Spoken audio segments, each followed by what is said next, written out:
Welcome to another deep dive. We're going to be looking at some Indian divorce law today. I know it doesn't sound like the most captivating topic, but stick with us because this one is actually pretty fascinating. It revolves around a case, Vishnu Dutt Sharma v. Manju Sharma, and it really gets you thinking about the expectations surrounding marriage, especially for men.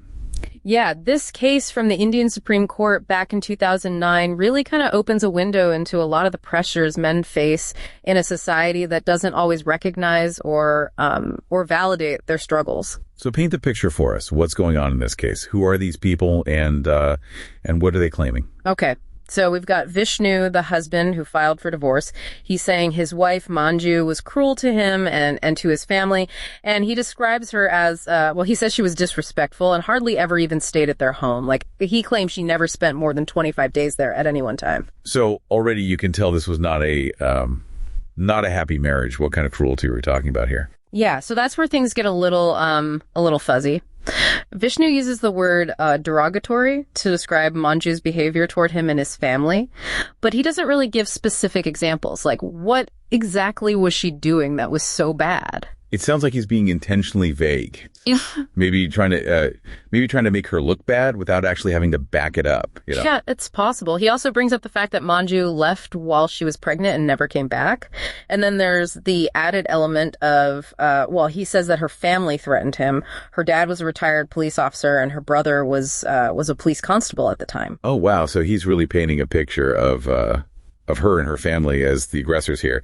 But you said things were fuzzy. Is that because her side of the story is very different? Oh, yeah. It's totally different. In fact, Manju completely turns the tables. She claims she was the victim of abuse from Vishnu and his family. Hold on. So now he's the abuser. That's a pretty big accusation. Did she have anything to back that up? Oh, she did. She actually presented medical records from a hospital in Delhi Ram Manohar Lohia Hospital.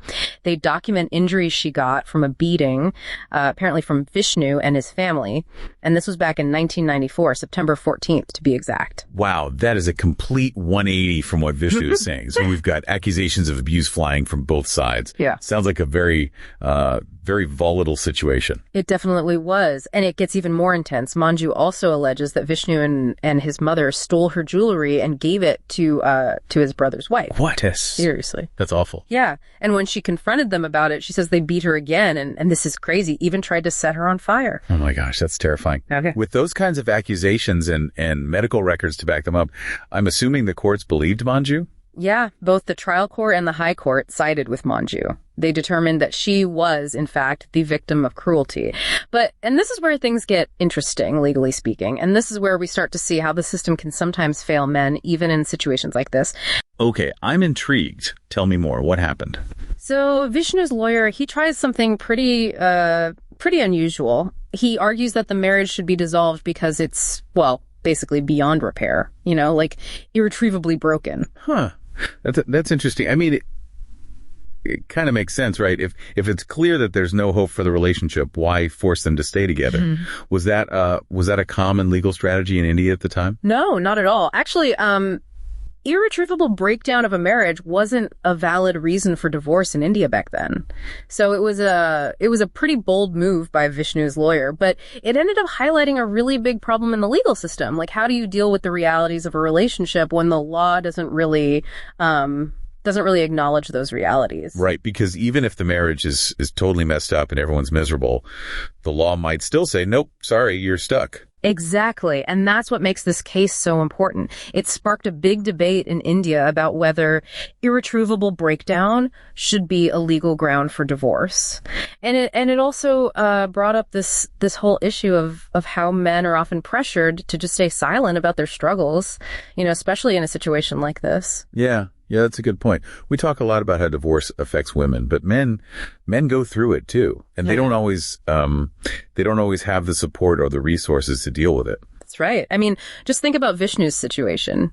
He was in a marriage that was clearly falling apart with accusations of abuse from both sides. But even if he wasn't the abuser, it's clear that this relationship was broken, and the legal system at the time, it didn't offer him a way out just because the marriage wasn't working. So it's like, even if he was miserable, he was just supposed to suck it up and stay. Yeah, pretty much. And that's that's where the societal pressure comes in, you know? There's this expectation that men should just, I don't know, tough it out and not show their emotions. And when the law doesn't give them an out, it just makes them feel even more trapped. It's like a double whammy. On the one hand, you've got society telling men to bottle up their feelings. And then on the other hand, the legal system is saying, well, even if you're unhappy, you can't leave. Exactly. In this case, it kind of becomes a symbol of all that. You know, it shows how much men can struggle to get support and to navigate the legal system when it comes to divorce. That's really insightful. I want to go back to the specifics of the case for a second. The courts decided that Manju was the victim, right? But did they even address Vishnu's claims, like about her being gone from the house all the time? You know, the court documents, they don't really go into detail about Vishnu's side of things. They mainly focused on Manju's allegations and the evidence she presented, which, like we said, was pretty strong. Right. So it's possible that they saw her absences as a result of the abuse, not as her being disrespectful to Vishnu and his family. Definitely. It's really important to remember the context here, you know. Yeah. When we're talking about abuse, we have to understand that sometimes the victim's actions are about protecting themselves. Sometimes leaving a bad situation, even if it goes against what society expects, is the only way to stay safe. That's a really important point. Okay, so back to the legal fight. Why didn't the Supreme Court grant the divorce based on the irretrievable breakdown thing? Well, what they basically said was, it's not our job to make new laws. That's for the legislature to do. They pointed to the Hindu Marriage Act, specifically Section 13, which lays out the specific reasons you can get divorced, and irretrievable breakdown, it just wasn't on that list. So they couldn't rule in his favor because the law was very specific, even if the situation itself was, like, obviously over. Right. They were sticking to the letter of the law.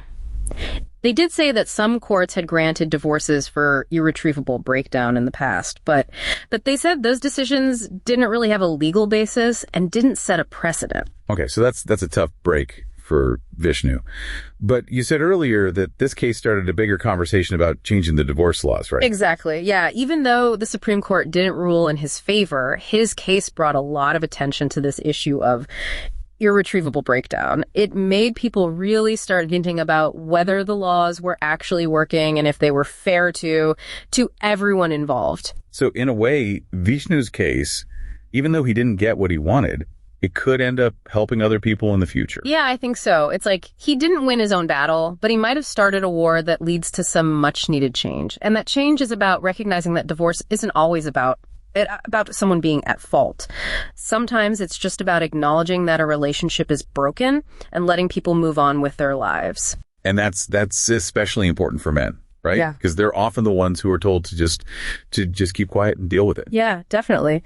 This whole case, it forces us to look at how the legal system and society in general can actually harm men's mental health when it comes to marriage and divorce. And this whole deep dive has been really eye-opening. We started with just one divorce case, and now we're talking about, like, societal expectations and legal loopholes and the impact all of this has on people's emotions and their mental well-being. It's amazing how much you can uncover when you start digging into these things, right? I mean, we're just scratching the surface here. Yeah. This case raises questions about what marriage really means, what the role of law should be in relationships, and how our society needs to adapt as gender roles change. Totally.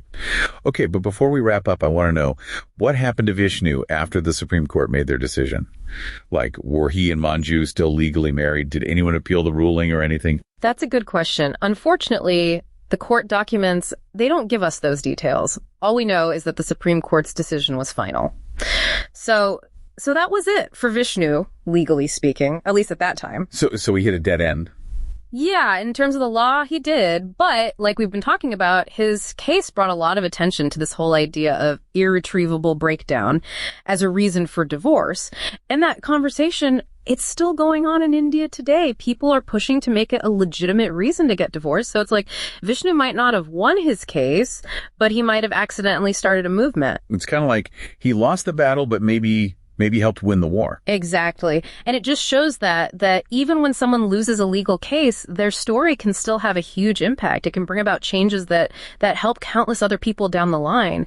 This isn't just about Vishnu and Manju anymore. It's about all the people who are struggling in their marriages, who feel trapped and alone, and who need the system to recognize their pain and their right to move on. It really makes you think, How many other people are out there stuck in these situations feeling totally alone because they don't see a way out? Yeah, and not just legally, but emotionally too, right? We tend to focus on the legal stuff, the logistics, but the emotional impact of a divorce, it can be really tough, especially for men who might feel like they're not supposed to show their feelings or ask for help. And that's a big problem, right? Because ignoring those feelings, it doesn't make them go away. It just makes things worse. Exactly. And this case, it really highlights that. It makes us confront this whole idea that men should just, be strong and get over it. But that's not how it works. So what can we do? How do we change things so that everyone involved in these situations, men and women,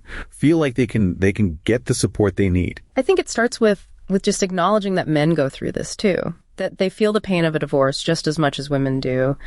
And we need to create a space where they feel comfortable talking about those feelings without being judged or told to just man up. So it's about changing those old-fashioned ideas about what it means to be a man. Right. Like this idea that men aren't supposed to be emotional or vulnerable. Exactly. And we need to start talking more openly about the challenges men face when it comes to marriage and divorce.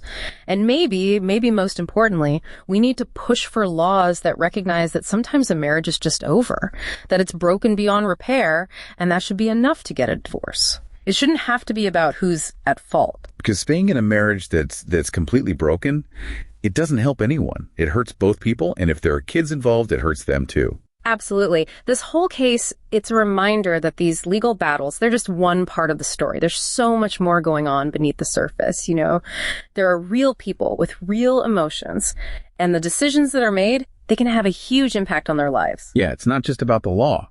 It's about people's lives. Right. And it's about recognizing that outdated laws and societal expectations, they can have real consequences. This deep dive has been, it's been a lot to take in, but it's been really important, I think. It's shown us how much men can struggle in these situations. And it's challenged us to think about how we can do better, how we can be more supportive and understanding. It's a reminder that every story, every case, it has the power to teach us something. And sometimes the most important lessons come from the most unexpected places. So, to everyone listening, we'd love to hear your thoughts on this. What did you find most interesting or surprising about this case? Have you ever felt stuck in a situation where you didn't see a way out? And what do you think about all this about marriage, divorce, and how we can better support men who are going through these challenges? Let's keep this conversation going. These are important issues, and by talking about them, by sharing our experiences and our ideas, we can start to make a difference. That's what the deep dive's all about. Exploring these complex topics, digging deeper, and hopefully making you think, making you question, and maybe even inspiring you to create some positive change in your own life. And until next time, keep diving deeper.